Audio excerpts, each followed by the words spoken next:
Il s'agit de 3 journalistes qui ont répondu aux critères qui a été fixé par les jurys institués par la sous-section de l'INPC Ville de Butembo.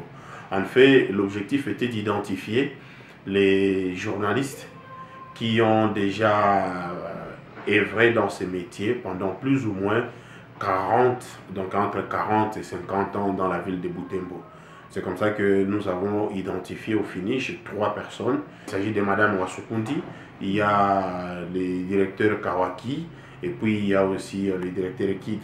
Oui, parce que vous savez que nous évoluons dans un contexte économique et sécuritaire qui est quand même un peu particulier pour chez nous ici.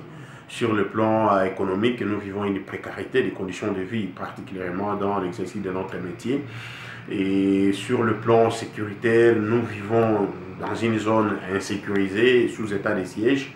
Alors l'objectif pour nous, c'était de rendre hommage à ces journalistes-là qui ont bravé toutes ces difficultés, qui ont travaillé d'arrache-pied durant toutes ces années et qui sont restés fidèles dans le cadre de leur métier. Et pour nous, il était question de leur rendre hommage parce que c'est l'un des objectifs de la Journée internationale de la liberté de la presse. Ce n'est pas seulement défendre la liberté de la presse ou faire l'état des lieux de la liberté de la presse, mais il est aussi question de rendre hommage aux journalistes vivants, même ceux qui sont morts dans le cadre de l'exercice de leur métier.